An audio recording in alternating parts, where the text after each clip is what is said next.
Okay, people, so we got some sad news in the world of anime and manga, but we also got some good news in the world of anime and manga and gaming as well. So a lot to talk about, ranging from Black Clover to Dragon Ball to Invincible. Without further ado, let's get started in this episode of Fornever News. Okay, people, so to start things off, in case you missed the last video, yes, after 392 chapters, the Black Clover manga has officially come to an end in Jump Giga Yuki Tabata series that has went on for quite some time. It was what, I think a decade plus, maybe like 11 years, somewhere in that ballpark. Black Clover was going on for way long, and it finally came to an end with a natural conclusion, and for the most part the community was pretty satisfied with most parts of the ending of the story. There's a couple of things that people had, gripes with or whatnot, but the series has come to an end, and we actually got some comments from the creator, Yuki Tabata himself. He actually had something to say about the ending, or just the series ending as a whole. I guess let's get straight into it. And make sure to hit that subscribe button and that bell so that you can get notified on everything going on in the world of anime and manga. Hit those buttons. Because Yuki Tabata concluded Black Clover in May 2026 with a heartfelt message in Jump Giga, thanking fans for their 11-year support and expressing pride in bringing the story to a satisfying end. He cited the move to a quarterly schedule as crucial for maintaining quality and reducing the strain of weekly deadlines, allowing him to end the series on his own terms.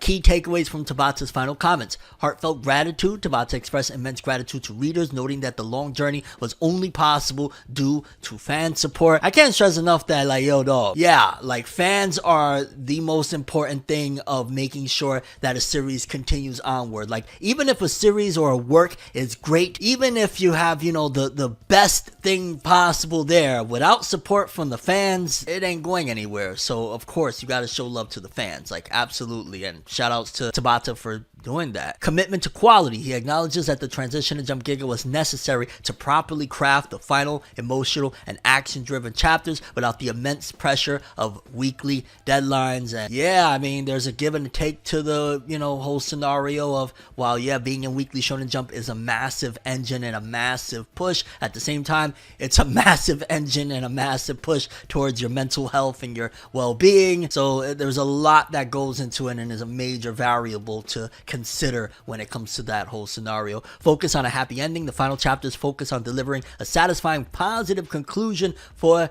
the characters, which, thank goodness, we've been in some times where quite a few series, ranging from, Attack on Titan to a few others like Jujutsu Kaisen, they had some somewhat not the most happiest or downright depressing endings, and it's like, Yuki Tabata, he didn't make it completely campy, and it didn't quite go to the exact mold of what Dragon Ball and Naruto did, but at the same time it was very much so a bit of a break away from a lot of the stuff that you got from some of its contemporaries of this generation that has just come to a close of, he actually was like, nah, we're gonna be a little bit more positive, closer to the vibe that you got from My Hero Academia. Future wishes. He expressed a desire to keep giving his all to the series and its world, suggesting a continued, albeit less frequent, dedication to the franchise. Honestly, I think that that's right now just something of a question mark. Legit, the series just ended, it feels like, a few days ago, you know what I mean? So you can't really get per se what he's going to do next. To be honest with you, it's right now going to be one of three things. Obviously, it could be retirement. Doubtful that Tabata's retiring anytime soon. The man is young, you know what I'm saying? He's a young creative. It's not happening anytime soon. So the other two options would be either a new work or continuing Black Clover. And honestly, between the two, a new work is the risk of the uncertainties of what it could be, because it would be uncharted territories. The continuation of Black Clover would be a safer bet as far as, financially, that it's going to have support off rip, but considering the fact that Black Clover already was kind of not necessarily peaked, but ultimately we've seen the limits of the levels of success that Black Clover can do, a spin-off sequel sequel series or a sequel series in general is probably going to perform even less than that, especially considering the fact that the main goal, or one of the main goals for the most part, one of the important goals, has already been achieved in the series. What would a sequel be able to do that will, kind of supersede that and bring in not only the old audience but a newer audience? So between the two of them, it's a risk. It's either go with a new work and the gamble of will it be successful, or go with, a continuation series that it will bring some of the audience, probably not the majority of the audience, and could it possibly, grow from there on? There's a lot to take into consideration as to where Tabata goes next with this whole thing as far as his career goes. And during challenges throughout the final arc, Tabata had previously hinted at personal challenges, including health issues and family matters, making the completion of the series a significant personal achievement. Yeah, Mans went through a crazy ordeal and ultimately he survived it all, and yeah, he did it his way. The series concluded after 11 years with a near perfect ending, overcoming the challenges of a difficult production schedule. And yeah, there's still probably going to be maybe another chapter here coming when the volume comes out in August, so we'll see what happens there. Yuki Tabata shared a message with fans as Black Clover reaches its conclusion. He said, "I'm truly grateful to all the readers who stayed with me until the end. I was able to come this far because of your support. Moving forward, I want to keep giving my all so people can continue to enjoy Black Clover." And yeah, love it or hate it, Black Clover did it. It reached the finish line. It's pretty much the closeout to a generation of series that kind of, for the most part, kept the mantle going of Shonen Jump. Obviously,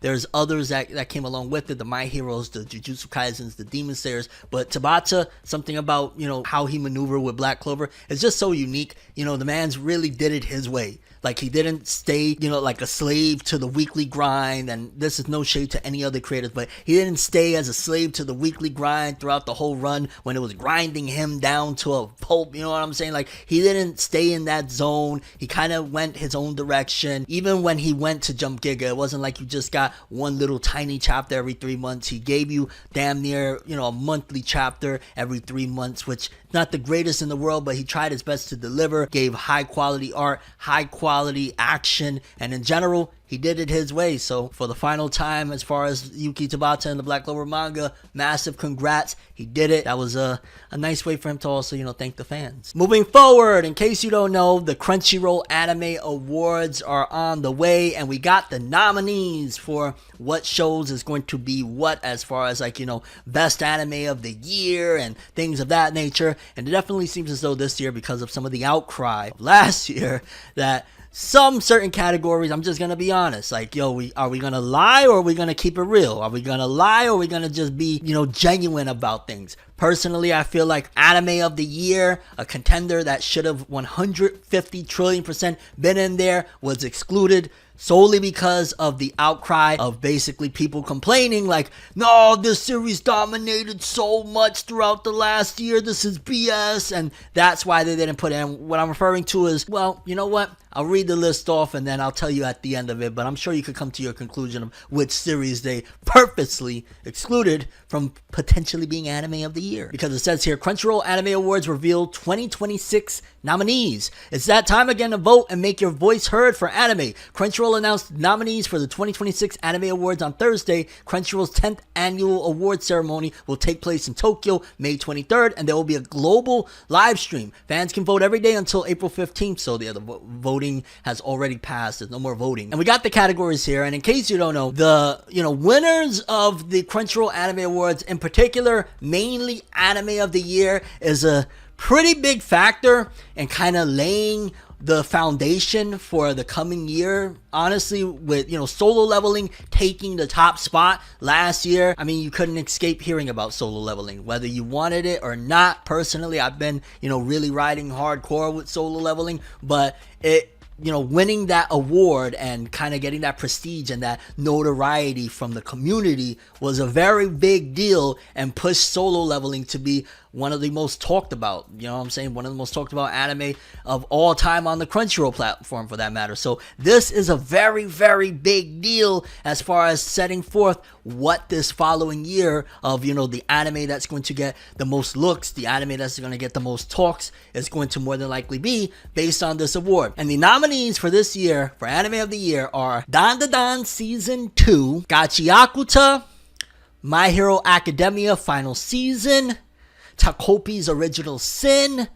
The Apothecary Diary Season 2, and The Summer Hikaru Died. And from this list, mind you, again, in case you missed it, Solo Leveling was excluded from this. It's clear as day that, honestly, if Solo Leveling was on this, more than likely Solo Leveling would have won. Because the win that Solo Leveling took from the last awards, honestly, when I even reported on it, I was a little bit, confused, I guess, at that time. Because I thought it was based off Season 2. That was based off Season 1. This right here would have been based off Season 2 of Solo Leveling. And Solo Leveling was even bigger and more beloved with Season 2 than Season 1. So Solo Leveling would have cleared this. There would have been no competition if they would have put... I feel personally that they purposely did this to not have a repeat again of Solo Leveling just dominating throughout the year and everything, because yeah, Solo Leveling, it just took over. But of this list, I'm gonna be honest with you, The Summer Hikaru Died, not this guy's pick. The Apothecary Diary Season 2, seen a bit of it. Takopi's Original Sin, heard some things. I know of another work from the author,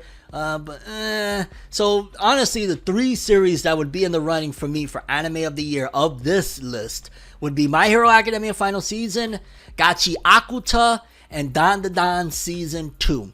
And of these 3, I'm going to be honest with you, because all 3 of them are pretty good picks. For me personally, for the one time, and hopefully, because they did announce something, and we'll talk about it in a second after I say which one it is. Honestly, for me, I would say My Hero Academia Final Season, for the most part, would be my pick. It was a crazy ride. It was something insane. Although Dan Da Dan and Gachi Akuta were really good picks as well. Like Dan Da Dan especially was something out of this world, even though the manga recently is just kind of like, whoa, what's going on in there? What's happening? But My Hero Academia, just in general, because of the entirety of it, maybe this is more so a bias of the entirety of the adventure and the experience that you got with My Hero Academia, and this being the final season after many years of being invested in this journey, being invested in the experience, being invested in the world that Kohei Horikoshi crafted and created. Yeah, it would be My Hero Academia Final Season for me. That would be my pick. Which way they're gonna go, I'm not sure, because this isn't like last year where it was pretty much unanimous that everything that you would go to, Solo Leveling would take the W. We'll see which way they go with this, but I'm hoping as well that if My Hero Academia does win this one, which it, in my opinion, should. It's the final season. My Hero has held up the anime community for years with content and with discussions and with people coming into the medium because of My Hero Academia. My Hero Academia not only deserves it, but I'm hoping that if it does win, considering the fact that they just had that special, the more special, which if you've seen it, you've seen it. If you haven't, you haven't. If you haven't seen it yet, maybe get to it soon, you know what I'm saying? Because it's the finale, the true finale from My Hero Academia. But they did announce that they were doing a special that is adapting the AOTY chapter, and that's going to be coming in, I want to say, the summertime. And a lot of fans are hoping, which I want to say, is the AOTY special the one where we get to find out Deku's hero ranking? If it's not that one, then it's the team-up mission. But regardless of what, fans are hoping that with one of these specials that come in the near future from My Hero Academia, animation specials, that they announce a film. And if a My Hero Academia anime film comes out and it takes place within the time period of them being full-blown pros, full heroes and all of that stuff, that would totally change everything. And honestly, I think that My Hero Academia final season winning anime of the year would be another step forward as far as pushing that, like, yo, My Hero still has an incredible amount of interest. Yeah, bring a new movie. Like, that. What happened to that whole 10-year plan of a movie each year for 10 years or something like that? I think they kind of, I don't know if they forgot about it or what, but come on. At the end of the day, also, Studio Bones, there's a lot of bread in this. There's a lot of bread in this, so get to it. Regardless of what, again, that's my pick for Anime of the Year. There's also a bunch of other cool categories as well, if you are interested, from Film of the Year, Best Continuing Series, Best New Series, Best Action. Solo Leveling Season 2 would probably get that from me. I'm just saying the action in Solo Leveling was just, and likewise with Best Animation. There's some really interesting ones, but I mainly just wanted to cover Best Anime of the Year, because I also feel like Solo Leveling was robbed before it even, how you not gonna even allow it to participate? I get it. Most people would pick Solo Leveling. I just think that is wrong, and it's corny. That is like, oh, let's exclude the one that would more than likely win because... Come on. Come on. But yeah, it is what it is. Those are the nominees for Anime of the Year. Let me know down below what you guys think. Which anime is going to take it for Anime of the Year? Again, remember, usually when an anime wins Anime of the Year with the Crunchyroll Awards, it sets the foundation for the year to come of kind of what's going to be the talk of the town, what's going to get all of the big announcements. Even after Solo Leveling, wrapped itself up, it ultimately still had big announcements like, movies probably coming, the live action, video games, like, this is a big deal. Moving forward, very, very good news in the world of Dragon Ball, because a lot of people have been wondering what's happening with Dragon Ball, fam. What's going on here? What we doing here, dog? What's happening? Regarding the video game that was announced a while back when we got the big press conference of all things Dragon Ball, and we got the announcement that they're remaking Dragon Ball Super's anime, which was a very, very big deal. And then we got the announcement that, new Dragon Ball video game. And I think it was originally called like Project Age 1000, and it showed some new characters and whatnot, and even had a trailer.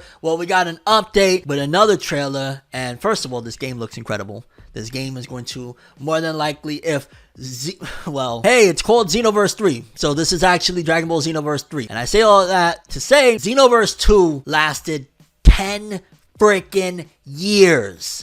It's still going right now, still has a dedicated community, still has people that actually legitimately care about Xenoverse. Like, it's insane how long. I don't want to say they milked it, because milking it would be that nobody cared and they somehow found a way to always make, like, people just really love that game. And it's a game that came out a long time ago. It's like, what? A console generation or two back at this particular point, and still it's beloved and supported. So the fact that they even did this, I guess this is finally, the company saying, you know what, we did get a crazy amount of money from Xenoverse 2. Like, they got beyond the return. I don't even know, they got like $1 trillion return on it. And for them to even say, let's do this, it could be a couple of things. It could be that finally the quote unquote cash cow that is Xenoverse 2 finally didn't have anything else to offer, and they were like, yo, we have to do this now. Although this game has been in development for quite some time, so there's that too. But yeah, well, here's the details. Dragon Ball Xenoverse 3 official announcement trailer coming to PS5, Xbox Series X and S,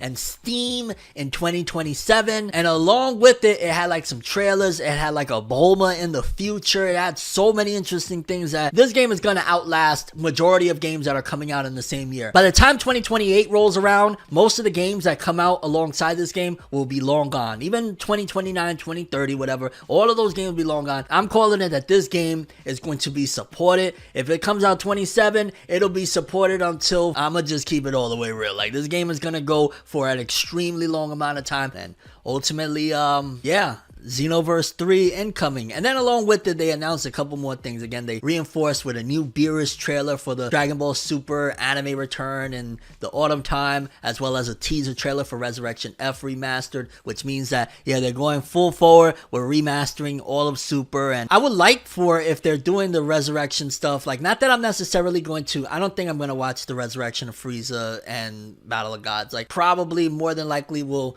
see when we get to Universe 6 what they do with it. Because I guess with Resurrection F, like, they could change some stuff for sure. Why not? But maybe Universe 6 and on might be the wave and the move to, like, alright, it's cool to get into those, because we've seen those films of Battle of Gods and Resurrection F a trillion times. We got the anime, the manga, like, the video games covered it. Like, more than likely, probably we'll just wait until either Universe 6 or all the way with Moro. Just depends on if there's any updates or transitions or changes to any of that content. But I don't know. Part of me is like, it's gonna look cool and all, but they're milking it with that. Let's be real here. Like, I'm not gonna hate on it, because at the end of the day, it's Dragon Ball. I can never hate on Dragon Ball for the most part. Like, it's Dragon Ball. We love Dragon Ball. But yeah, there's my opinion. Great news though with the Xenoverse 3 stuff. The other stuff with the anime stuff is like, we'll see what happens. Hopefully there's some notable changes that actually make us want to tune in. If there's something like that, like story changes, story element changes, maybe they had Super Saiyan 3 Vegeta in the Battle of Gods thing that should have been in there all along, that they had in, what was it, the Daima anime. If they had scenes like that, that would be great. I don't know if they'll do that, but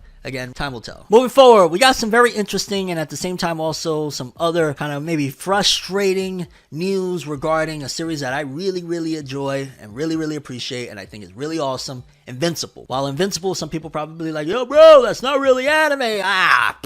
I'm still going to talk about it, cover it. I've talked about it multiple times on here. You know what I'm saying? Like, it's one of the closest things to anime that American animated television series is. You know what I'm saying? And it's honestly one of the best, in my opinion, one of the best animated American shows, action shows out there. Like, it's just really that good. I'm starting to look at it like, yeah, Batman the Animated Series you can never surpass. We get that, that's one of my all-time favorites. We all know it's the GOAT. It's legit, like, it can't be topped. But the fact that I'm even thinking of like, yo, well, if Batman the Animated Series is the greatest of all time, Invincible being in that company, it may not surpass it or whatever, but being in that top 5 animated shows of all time is where I'm looking at Invincible, because it's that damn good. So again, we got a couple of pieces of news. I guess let's get the frustrating stuff out the way first, because I want to cover that, and then we'll get to some of the more interesting stuff regarding kind of what we were just talking about Invincible and anime comparisons, because Robert Kirkman been saying some interesting stuff.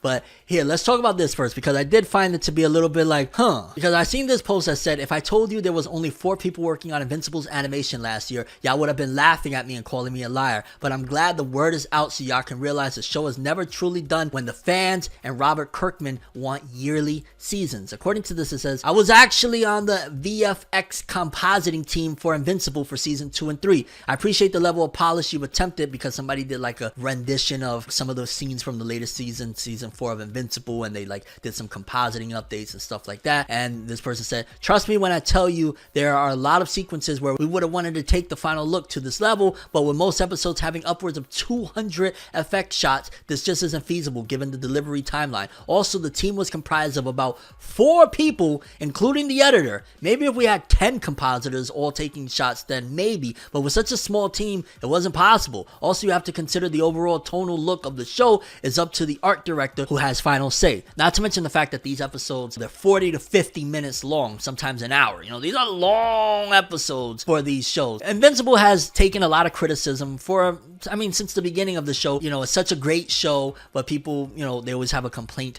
about the art style and the art and animation. Really the animation, not necessarily the art style, but a little bit of kind of column A and column B for Invincible. And I'm gonna just keep it all the way real. Honestly, I think Invincible is a testament to, you don't need the MAPPA Studios Ufotable art and animation to have a really great and successful show. Like, you don't need that. Don't get me wrong. We love, there's no denying it, we love high quality art and animation. There's a reason why you get the Jujutsu Kaisen art and animation and all of that stuff. We get it. But Invincible is literally, a demonstration of, you can make a show, you can not necessarily have the greatest art and animation and still be very successful and be a very, very great show. Invincible is a great show. Obviously, the source material has a lot to do with that, Robert Kirkman's original comic, but ultimately it's a fantastic show. The only thing that I will say is that is kind of crazy, like having such a limited crew working on these things. I will say that, adding a few more people somehow, some way, figuring it out to make sure that there's a little bit of a bigger staff would be great. And it would probably benefit, not necessarily, again, because when it comes to this show, I'm not thinking about like, oh, we need visual updates. That's not on my mind, honestly, because again, the show in and of itself is great, but just to kind of make the workload a little less strenuous probably on some of the crew members, it would be nice to have a few more people involved in the production of this thing, just being honest. But again, that's just in that aspect, and maybe that's where the frustration comes from, because again, I gotta imagine if this comes out yearly, they are always working on Invincible. So there's where the frustration aspect comes in of like, yo, getting a few more people would really help. But at the same time, I gotta just keep on stressing that the message here is, you can make greatness and you don't have to have that high crazy budget with the gigantic staff and all of that stuff. Although the budget is crazy for Invincible, it's just they use it on voice acting. But there's also something that I want to add into that as well. There's a caveat to that in the sense that I feel like that is part of the marketing. Like, if anything, maybe Invincible has a crazy marketing budget. And what I mean by that is, yeah, it does bring a lot of eyes and a lot of attention when you have these A-list actors that are doing the characters, and when they put these promo videos out of Steven Yeun voicing, Mark, and these incredible scenes, or the voice actress for Deb, or the voice actor for Nolan, when you see these things, they do crazy numbers, and it brings a lot of attention and a lot of, basically promo for this show. So I feel like, while yeah, it contributes massively because their performances are phenomenal, like the voice actress for Dev is just Wow. So I gotta just be honest there, and the fact that, yeah, the budget for the show is big for each episode or whatever, and it sometimes feels like it's disproportionate. Like, why are we spending so much, and why are we focusing on getting these actors to, these A-list actors to do the voices and whatnot? But to me, it's just like they have a crazy marketing budget. That's how I look at it, because they could easily get, these kind of what they do in anime, where it's like this, very small budget, this hourly rate or whatever the case may be. Like, they could easily go that route, like they can, but it's not going to get the same word of mouth, and it's not going to get the same attention. So it's more like they're spending a lot of money on marketing this thing, and it's working very well, because Invincible is being talked about with, anime right now dominates and owns, just anime is what it is. As far as animation goes, anime can't be stopped right now. Invincible cracking in there is partially due to the budget that is being used for these voice actors, that is being used as a promotional tool to kind of break through to something that anime doesn't do. Yeah, it's working. So you can have all your, hate or criticisms towards Invincible as you want. The fact of the matter is, what they're doing right now works very well. We love the show. The fans love the show. So there's that. But let's also talk about what Robert Kirkman recently said. Invincible creator Robert Kirkman discusses how the series uses manga anime model for success. While Invincible currently sits as one of the biggest animated series, the Viltrumite success doesn't mean that we're guaranteed to see Mark Grayson conquer the worlds of manga and anime. A 5th season of the Amazon animated series has already been confirmed, and the series creator Robert Kirkman has been making the rounds to discuss the future of Omni-Man's offspring. In a recent discussion, the creator of Invincible and The Walking Dead went into detail regarding how the manga anime pipeline has created the perfect system for the series' success. As the anime medium becomes more popular, it makes sense that its success would have a major impact on the entertainment world. In a recent speech at the latest Comics Pro event, a gathering to discuss the progress and development of comic book retailers and improve the condition of the comic book industry, Kirkman talked about how comics can be tied to animation in the same vein as manga and anime. What I'm seeing with Invincible and the way that the animated series is fueling the sales on the trades and the direct market is something that to me is signaling that there's a potential to build something really exciting in this industry that will sustain us for years and years and years. Everybody talks about manga and how successful manga is, and the things that make manga so successful is the manga to anime pipeline. And with Invincible, we're seeing that you can, with American comics, basically do the exact same thing. I've been saying this for, I can't even tell you how long, a long time. Yeah. Kirkman then took the opportunity to discuss the Amazon animated series success and how Mark's journey is changing the industry. Invincible is an animated series that adapts the comic book very closely and is doing really well, and all of the streaming services that are so excited about adult animation that they are rolling out entire divisions trying to do that. And I think that as more comic books are being adapted in this way, because having done Invincible, comics being adapted into animation really is the most seamless transition, and I feel like the two mediums are just made for each other. And so I think that there is a future where we can have a comics to animation pipeline that will fuel this entire industry in a completely unprecedented way. And we're already seeing the beginnings of it now. As for Invincible's return, a release date for season 5 remains a mystery, though Kirkman has hinted that the franchise hopes to make a comeback in 2027. I want to say it's been confirmed that season 5 completed recording the voices and whatnot, so now I think it's off to the animation lab. So we'll probably get something by late 2027, the latest, I'm gonna imagine. With the Viltrumites now looking to resurrect their race by breeding with mankind, Mark is sure to be struggling with this new status quo when the animated show returns. As comic readers know, things are going to escalate for Grayson in many ways that viewers might not see coming. And honestly, as I've said before, love the show. It's such a great show, and yeah, why not? Why can't American animated shows follow the same blueprint that anime has done for the longest time and is working so well for it? If Invincible could do it, if there's shows that are of the level of writing and the level of quality and the level of, drama that Invincible provides that are out there, or shall I say comics that are out there that can be done and turned into this, do it. I would love to see it. More shows that are on the same wavelength as, Invincible, same quality, same excitement or whatnot. Yeah, get it done. Make it happen. Use the same blueprint. Why not? I mean, for me, I'm a fan of multiple mediums, and yeah, I want to see this medium, the American comic side of things win too. Shout out to Robert Kirkman, because yeah, Invincible is just such a great show. Okay, and last but not least, this was a story that I found to be interesting. It's not necessarily all the way within the realms of anime, but anime and gaming usually reside within the same realm, right? GameStop makes bid to buy eBay. When I saw this, I was like, yo, what's going on here? Okay, we're getting something interesting in this world happening, because, you know, it's been very much so a crazy ride with GameStop, right? It's been something that has just been like, well, it's here, it's there, what's happening here? But let's read. GameStop announced on Sunday that it has submitted a non-binding proposal to acquire 100% of eBay at US $125 per share in cash and common stock at 50% each, with full shareholder election rights. The company is filing a Schedule 13D and HSR notification related to acquisitions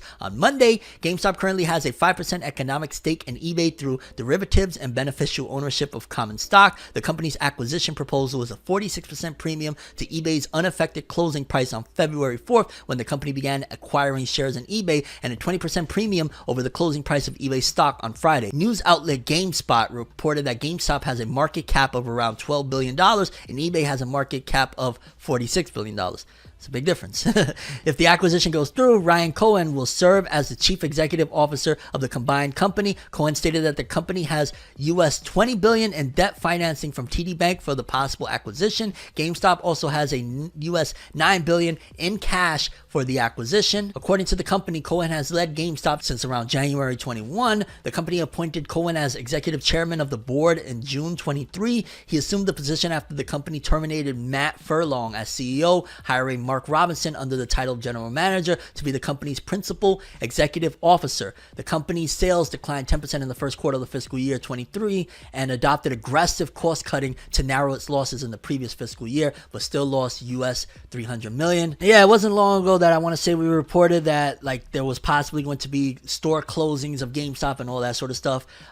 Honestly, I mean, I know there's a little bit of controversy whether or not GameStop actually has the revenue to acquire this and all that stuff. I get that. For me, it's more so of like a feelings type of thing for me. Like, yo, dog, all of the great memories, all of the, you know, you gotta, for better or worse, you gotta love the fun that you've had, right? I mean, I know there's some aspects that some people might say like, oh, but, you know, this one time, you know, I had or a couple of times I had a bad encounter. I get that. I totally get that. But come on, dog. Everybody's had at some given point in one form or another a good time going to GameStop. You know, it just is what it is. That was for a long time many people's outlet. You know what I'm saying? And honestly, just, I mean, fairly recently went over to GameStop, you know, kind of had to pick something up. It was a gift, and I didn't quite find necessarily everything that I was looking for. I remember I even doubled back and I called in to kind of see if they had what I was looking for, and they said like, yo, it was kind of weird. The person said like, they're like, do you know which location you're actually looking at? So I was like, wait, what? So kudos to the staff there. Definitely, as far as my personal thing, I'm gonna keep looking a little bit more to see if I find what I'm looking for, because, you know, shout outs to GameStop. And yeah, people, that's all that we have for this episode of Fornever News. Thanks for watching. Hope you enjoyed. I'm Tim. As always, people, have an awesome day. Peace in. And yeah, you just watched another episode of Fornever News. I don't know why I wanted to say it like that. Yeah, it is what it is. Have an awesome day. Peace in. Good people only, heart on my sleeve. You know me, all my senses activated. Better listen up closely. Call for a better life. Do it for the family. New chapters on the way, but it was written. So actually, I'm good. Protected. Nothing here to fear, bruh. Image very vivid. I just look up in the mirror. Oh, man.